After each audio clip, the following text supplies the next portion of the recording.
The question is, how do you create a product requirement document or PRD? So PRD is one of the most important documents that you are going to create as a product manager. No matter you are working on a small feature or a bigger product or a complex product out there, it's generally advisable to create at least a short PRD so that you are able to give clarity to your team. So the purpose of PRD is to make sure that you are able to give clarity to your designers, your developers, your upper management, your sales team, your marketing team, and different kind of stakeholders. And you as a product manager are going to be the owner of this PRD, while other people can go ahead and they can also contribute their ideas to the PRD. So let me go ahead and tell you what is the structure of the PRD. So understand this is just a tentative structure, but this is followed at most of the organizations that I've worked for, and I've also observed the PRDs from some of the top organizations out there, and they also try to follow a similar kind of structure out there. So let's get started. So now I'll give you a walkthrough of a product requirement document structure. I will make sure that this template is available to you in the description of this video for completely free. Now talking about the PRD, the first section is going to be the meta details of the PRD, which is what is the title, when was this created, what is this particular version, because understand your PRD is going to evolve, it is going to change, it's a live document. So you should make sure there is some certain kind of version control out there. And then you will mention who is the product manager who is working on the same, who is the design POC, who is the tech point of contact, who is the marketing point of contact. There may be other related teams as well. Understand? If anyone is finding any kind of problem in the product, they should be able to go ahead and find out whom they should reach out through this document as well. So all the POC should be mentioned in this particular document. Now starting with the formal part of the PRD, the first and the most important part of PRD, which you can never leave in any form of product requirement document, is why. Why are you creating this product? Understand, every good product starts with why. What is the objective for the business? What is the objective for the user? What are the problems that is going to solve? How it is going to go ahead and take the business forward? So never miss this particular section in your product requirement. After this, we have how do we measure success? So metrics are your compass as a product manager. So if your company follows OKR or any kind of goal setting mechanism, or any kind of goal that are given to you in that particular quarter or in that particular couple of quarters or year out there, you should mention them over here, which is how this particular product is going to achieve them so that you have the business alignment. Then you can talk about the business metrics, you can talk about the success metrics. And in the end, you need to also talk about some do not disturb or guardrail metrics. For example, while you are achieving the success metrics and the OKR, it should not be that other metrics are being affected. For example, if you improve the UX of a website, that does not mean that the latency of the website should be affected. And also, if you are looking to get more users on the platform with this particular product, it should not mean that the rating of the app or the retention of the platform should be affected. So these are just guardrail metrics that make sure that yes, you are taking precautions in order to make sure that whatever is working should not be affected. If you want to understand in more detail about how to set the metrics of any kind of feature, I have mentioned an article which I have written some time ago here. So you can go ahead and go through the same as well. Now talking about who are the users. This is also one of the most important parts. Understand, users are the most important stakeholder in any business. Every business exists because they are creating some kind of value for the user. And in exchange, if that user realizes that value, they are going to reward you with money or attention. So users are the most important stakeholders. You cannot create a good product without understanding your users really well.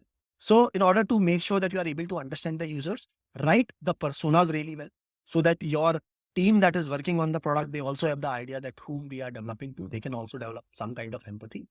And in terms of persona, it's not very complicated. You should talk about the psychographics of the user. What are the demographics of the user? What they like, what they hate, what is the context of these kind of things. After this, you have to identify in detail what are the problems that we are solving.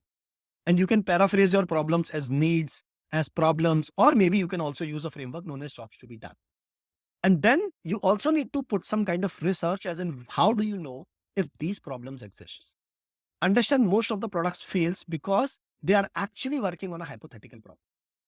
So always make sure that you are having some kind of insight about why this problem exists or actually this problem exists or not. So this is what you need to do from the user's angle. If you want to understand more about how to use jobs to be done and 5 whys framework in order to understand the user needs, you can always go ahead and look at these type of articles, which I have also written. Now talking about the solution part. So now we are slowly moving in from the problem space to the solution space.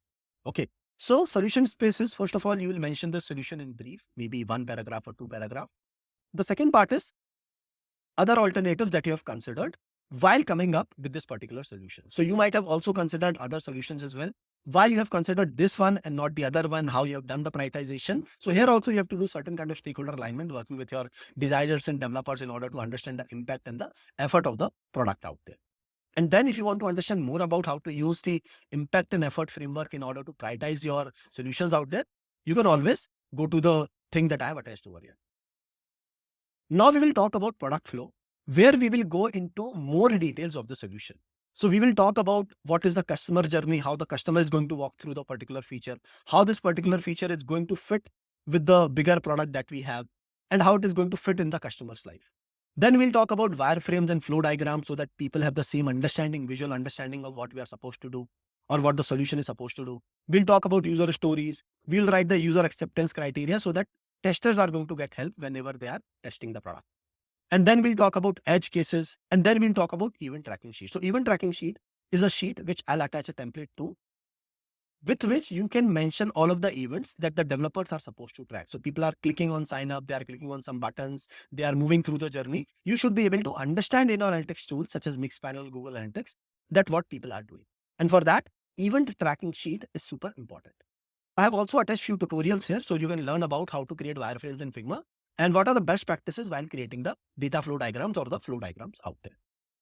Then later part of the PRD is going to contain tentative timelines. So understand, as a product manager, you have to create predictability in your team. The management is going to ask you for timelines. The developers are going to ask when the design is going to get done. The testers are going to ask when the development is going to done. The marketing is going to ask when the development work is going to get done and when they can get started in the marketing out there. Similarly, the management is also going to ask you with so many timelines. You need to make sure that you are creating a very transparent timeline structure so that people are accountable and they also have logic for the particular timeline. And then in the end, we have dependencies. So understand, every product, even if you're creating a very small product, there are going to be some dependencies from multiple teams.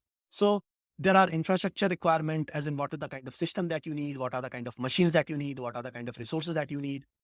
There are going to be budget approvals. There are going to be partner support. If you are integrating with some kind of APIs or you are having some kind of partnership, make sure that they are also aligned. And then there are internal dependencies, as in if other teams, tech teams, design teams are also getting affected by this particular change, they should also be informed. And then in the end, we will have the related documents. Understand, in order to create the product, there are other documents that are also involved. A designer is going to create high fidelity wireframes or prototypes. A marketing person is going to create maybe a go-to-market strategy. Maybe the salesperson will create so many templates in order to sell or email or something. And similarly, the tech team is also going to create a system architecture or the tech design document out there. They all have to be attached with the product requirement document, because product requirement document is the source of truth for the whole product. Even after creating the product, if you have any kind of question about the product, this product requirement document should be able to answer the same. And then in the end, I have also made sure that I have attached like a couple of real product PRDs for you. So one is from Product Hunt and other is from the Apple AirPods. So you can read them and you can understand them and see how this particular structure is going to fit over there. If you like this video, consider subscribing and also make sure that you're sharing this with your aspiring and current product manager friends. See you and take care.